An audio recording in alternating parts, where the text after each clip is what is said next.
भाई जी निरंतर नाम जप करते थे, तो जब वहां से लौटे तो सायंकाल समुद्र के किनारे बैठे हुए थे। एक बेंच पड़ी थी और बैठकर वहां समुद्र की तरंगे देख रहे थे और नाम जप कर रहे थे। एकांत था, कुछ थोड़ा सा अंधेरा भी हो रहा था।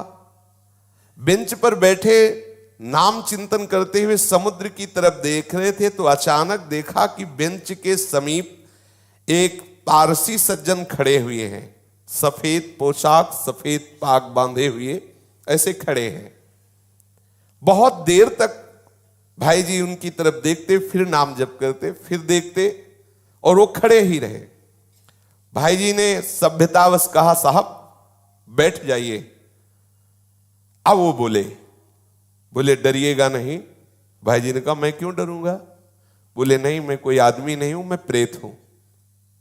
एक बार भाई जी को पसीना आ गया, जैसे कोई एकदम बोलेला कि तो एकदम।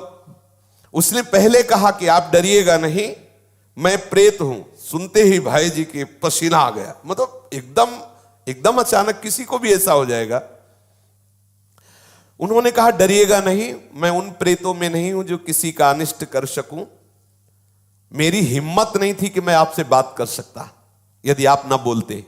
ध्यान दीजिए, एक प्रेत योनि भी है 84 लाख योनियों में, जिनका शास्त्र विरुद्ध आचरण बनता है, धर्म विरुद्ध आचरण बनता है, जो अधोगति को प्राप्त होते हैं। जैसे धुंधकारी के विषय में आया है कि वो प्रेत योनि को प्राप्त हुए थे, भागवत में बहुत से ऐसी गलतियां हैं जो हो जाने के कारण फिर हमें प्रेत योनि मिलती है। बड़ी भयानक कष्टप्रद स्थिति होती है। उसमें बड़े अच्छे भी प्रेत होते हैं, बहुत बुरे भी, बहुत ही भयंकर कोटि के भी होते हैं। और ये स्वयं सृष्टि में कुछ खा पी नहीं सकते। नदियां बह रही लेकिन प्यासे तड़पेंगे, एक बूंद पानी नहीं पी सकते। ये जब पिएंगे जब कभी तुम्हारे ऊपर सवार हो जाएंगे, तभी ये आहार विहार कर सकते, अन्यथा नहीं। ऐसे तड़पते रहते, चिल्लाते रहते हैं। जब कोई अपवित्र और कर्महीन पुरुष फंस जाता है, तब ये उनके ऊपर सवार हो जाते हैं, उनका खून पीते, उनके द्वारा जो जल भोजन आदि पाया जाता है उसको वो ग्रहण करते हैं। जो भगवान नाम जप करता है उसको स्पर्श भी नहीं कर सकते, बात भी उससे नहीं कर सकते। विश्वास करना, जो भगवान नाम जप करते रहते हैं, ये प्रेत योनि की ताकत नहीं कि उसका स्पर्श कर सके। अपना कल्याण करने के लिए बड़े संतों के जीवन में आते हैं। देखा गया, पूज्यपाद सिउड़िया बाबा जी के भी जीवन में पाया गया कि एक बार वो वृक्ष के नीचे बैठे हुए थे, तो देखा एक प्रेत वृक्ष को हिला रहा है। बाबा की दृष्टि गई, उन्होंने सब साधकों से कहा, सावधान, यहां प्रेत आ चुका है। अब तो सब घबरा गए बात सुनते ही। बाबा ने कहा, पर चिंता मत करो, वो सामने नहीं आएगा, किसी को छुएगा नहीं।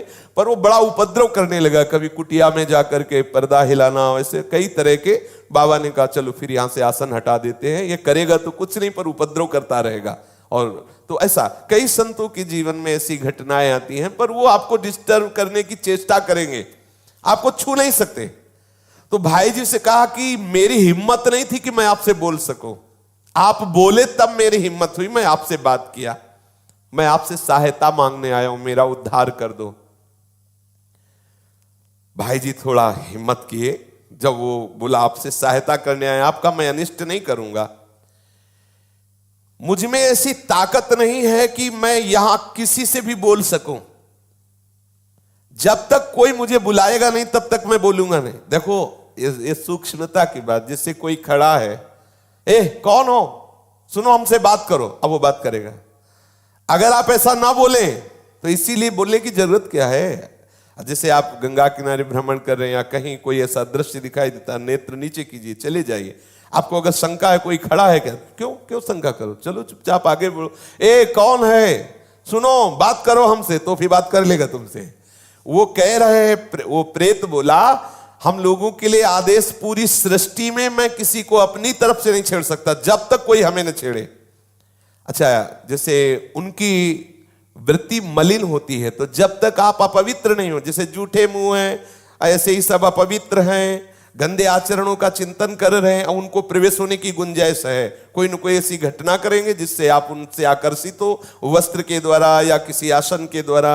मान लो उनका ऐसा अपवित्र आसन है, अपवित्र वस्त्र है, जिससे किसी भी तरह उनका संयोग होने का है चांस, वो आप में प्रवेश कर जाएंगे। यदि आप नाम जापक हैं, पवित्र रहते हैं, तो कहीं भी भ्रमण करके देखा है, गंगा जी की परिक्रमा जब की तो कहीं भी कोई भी ऐसी घातक क्रिया नहीं। और जबकि जगह जगह स्मशान मिलते हैं, दोपहर में भी रात्रि में भी रुके, कभी ऐसा नहीं, कभी भगवान नाम जापक ऐसा डरे ना, पर अपनी तरफ से किसी से बोलने के लिए नहीं। कोई वस्तु पड़ी हो, कोई पद, ये सब नहीं छूना चाहिए। तुम्हें लगता है कि ये वस्त्र है, ये अटैची है, ये किसी की पर्स है, पता नहीं किस लक्षणों से युक्त है, तुम्हारी हानि कर दे, ऐसा कोई पड़ी हुई वस्तु न छुए, किसी से बोले ना, अपनी तरफ से किसी से वार्ता न करे। ये अगर ऐसे सावधान रहे तो है, प्रकृति में है 84 लाख योनियों में एक योनि, पर कभी ऐसे सहसा किसी को वो आक्रमण करके नष्ट नहीं करते, कोई घबराए नहीं, ऐसा तुमसे बढ़कर वो नहीं है, सबसे बड़े प्रेत तुम हो। यदि आप अपने में रहो तो लाखों प्रेत आपके अधीन हो जाए। आप समझो, जहां यमपुरी की चर्चा आती है तो उन्हें प्रेत राज कहते हैं, यमराज जी को, और समस्त जीवों को प्रेत कहते हैं। भूत सर्वभूत हिते रता, सब भूत ही तो है। देखो ये 5 महाभूत है, नहीं ये भूत थोड़ी, ये महाभूत है, इनमें फंस गए, अब इनसे मुक्त हो जाओ, ये भूत है, परेशान करते रहेंगे। 5 तो लगे ही है, चूक गए तो और ऊपर इनमें छठा भी चढ़ जाएगा और वो परेशान करता रहता है। इसलिए मैं प्रतीक्षा कर रहा था कि आप बोले तो मेरी हिम्मत पड़े। भाई जी महाराज प्रेत से बोले, तुम क्या चाहते हो? बोले, मेरे पास बहुत सी शक्तियां हैं, मैं कोई साधारण प्रेत नहीं हूं, मुझे गीता याद है पूरी। वैसे तो कहते गीता के श्लोक बोलो तो प्रेत भग जाएगा, वो कह रहा मुझे गीता याद है पूरी गीता याद है मुझे। प्रेत लोक में बहुत दुर्गति हो रही, मैं बहुत घबरा गया हूं, वहां बहुत दंड मिलता है। देखो एक बात ध्यान रखनी कि यदि आप भगवत मार्ग में चल रहे हैं, मनमानी गंदे आचरण करेंगे शास्त्र विरुद्ध, तो भगवान सब देख रहे हैं, डरो, इस बात से डरो कहीं तुम्हारी दुर्गति ना हो। देखो बोला मैं, मुझे गीता याद, कंठस्थ 18 अध्याय। तो उन्होंने कहा कि आप तो पारसी हैं, आपका कैसे कल्याण होगा? आप किस पर श्रद्धा करते जो मैं वो क्रिया करूं आपका कल्याण हो जाए? तो उनका आप भगवान नाम कीर्तन करवा दीजिए और गया जी में श्राद्ध करवा दीजिए, मेरा कल्याण हो जाएगा। भाई जी महाराज उनसे बहुत से प्रेत लोक की जानकारियां ली, जीवन में कौन कैसे आचरण करता है, फिर मरता है तो कहां किस प्रेत योनि को प्राप्त होता है, उसने बहुत से परिचय बताए, बहुत से उन व्यक्तियों के नाम बताए जो भाई जी के परिचय के थे, मरे वो भूत बने, उनके भी बताए कि वो वहां अमुक अमुक गति को प्राप्त है। और बताया कि कुछ ऐसे भयंकर प्रेत होते हैं जिनको मतलब बस में करना बहुत कठिन होता है, अत्याचारी लोग जो भयंकर प्रकृति वाले, वो जब मरते हैं तो बहुत। अब जैसे कोई सतोगुणी है, थोड़ा साधन भजन शास्त्र स्वाध्याय करता है, लेकिन कोई भयंकर अपराध बन गया, गलती बन गई, तो ऐसी दुर्गति हो जाती है। जैसे विजय कृष्ण गोस्वामी जी के चरित्र में आता है कि वो परिक्रमा दे रहे थे तो देखा वृंदावन में कुछ भक्तजन भंडारा कर रहे थे, तो उनको बुलाया विजय कृष्ण जी को कि आइए आप भी प्रसाद ले लीजिए। भक्तों का समुदाय है, 3 बजे सुबह परिक्रमा कर रहे थे, तो उन्होंने प्रसाद लिया, अपनी कुटिया में रख दिया। दिनचर्या करके जब उधर देखा तो उसमें सब गंदे पदार्थ, अभक्ष्य पदार्थ। तो उनका ऐसा कैसे हो सकता है कि भक्त लोग इतने सब निकृष्ट पदार्थ, और सब मल की तरह दुर्गंध आए।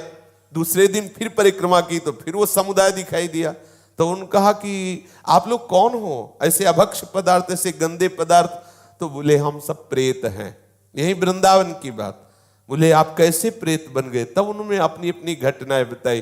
जैसे एक बताया कि श्री ठाकुर जी के लिए जो अमनिया आता है उसको हम बिना ठाकुर जी को अर्पित किए अपने प्रयोग में ले लिए, इसलिए हमारी गति बिगड़ गई। ध्यान देना है, जैसे जो भी वस्तु मान लो मंदिर आदि में है जो प्रभु के लिए आती है, सबसे पहले प्रभु को अर्पित हो। यदि आप वस्तु आई और अपने घर ले गए, अपने प्रयोग में किए, वो अपराध है।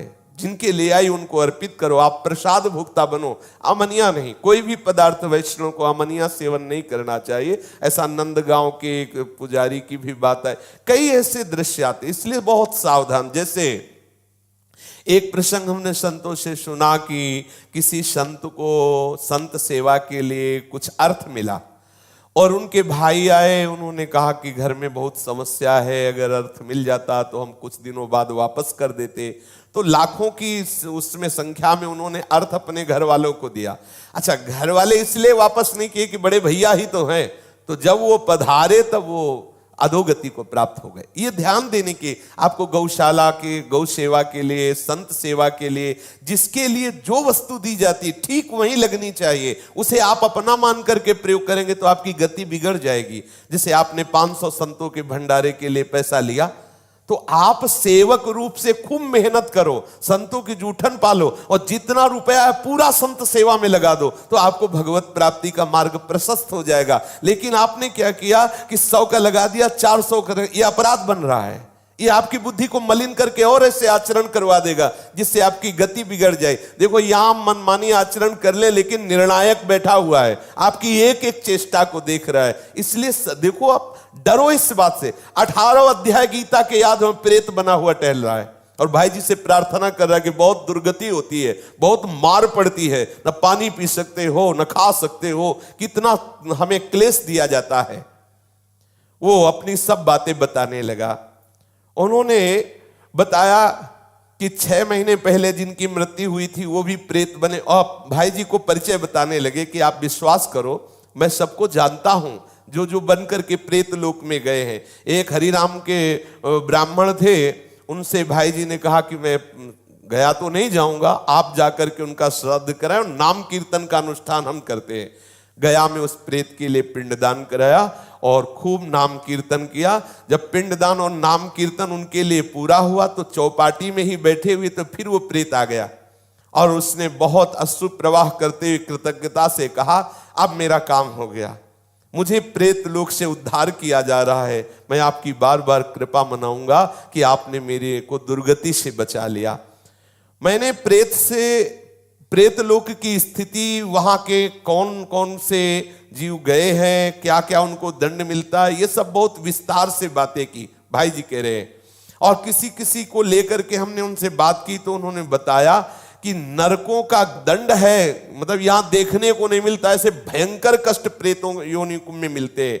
कोई नरक को झूठा न माने, परम सत्य है, ये सब मैं भोग रहा हूं। उस प्रेत ने बताया ये नरक सत्य है, एक एक सत्य है, पाप करने वालों को बहुत दुर्गति होती है, इसलिए मैं सबसे प्रार्थना करता हूं कि कोई कर्म बिगड़े ना। भाई जी ने कहा, मैं सबसे प्रार्थना करता हूं कि कोई कर्म बिगड़े ना, सावधान।